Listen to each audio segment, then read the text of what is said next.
سڵاوم کاتتان باش. ئێمە ئێستا سەرقاڵی ڕوومانکردی گەشتنەوەی تەرمی دکتۆر کەمال مەزهەر بووین کە ئەمڕۆ لە وڵاتی بەریتانیا تەرمەکەی بەڕێکرا بۆ هەرێمی کوردستان و لە ڕێگەی فڕۆکەخانەی نێودەوڵەتی هەولێرەوە بگاتە پەیمانگای پزیشکی دادی هەرێم. بەڵام ئێستاکەمە بەرەسەر لەلایەن هێزەکانی پۆلیسی فێریاکردنی هەولێر ڕێگری لەسەر چەند دەستگاکانی ڕاگەیاندن کرا، لەوێەوە دەریان کردین ڕێگایان پێداین کە ئێمە ڕووماڵی گەیشتنی تەرمەکەکەین کە بۆ حاڵەتشی سەرسوڕمالی هەموو دەستگاکانی ڕاگەاندن کە بەتایبەت ڕووماڵی بابەتێکی وە هیچ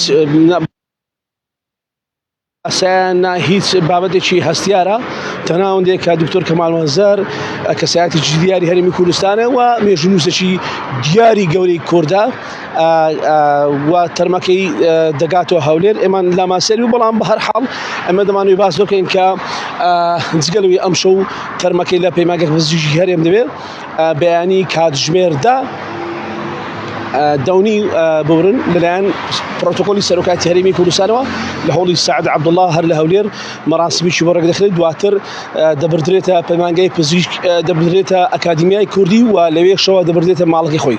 دواتر لەوێەوە بەڕێ دەکرێت بۆ شاری سلێمانی و لەوێەوە بە مەراسمێک بە ئامادەبوونی چەندین کەسایەتی سیاسی و نووسەر و ئەدیب و مێژوونووس هەم لە شاری هەولێر لەو مەراسیمانی باس کرد، هەمیش لە شاری سلێمانی پێشوازی دەکرێت و بە خاک دەست پێدرێت. و ئەمن دەمەوێتەوە جارێک دیکە بگەڕێمەوە سەرەوەی ئێمە بۆیە وا دووربەستاوین چکە هێزەکانی پۆلیسی فریاکەوتن لە بەردەم پەیمانگای پزیشکی دادین سەرجەمی دەستگا ڕاگەیاندنەکانیان لەوێ دەرکرد. ئێمە پرسیمان و هۆکارەکەی چێ بۆ چیە؟ ئاوتە ئێمە ئەمرمان پێکراوە و ناتوانین ڕێگە بە هیچ دەستگایکی ڕاگەیاندن بدەین کە لێرە هیچ وێنەیەک بگوازنەوە یاخود هیچ شتێک لێرە باز بکرێت کە تایبەت بە هێنانەوەی تەرمی دکتۆر کەمال مەزهەر.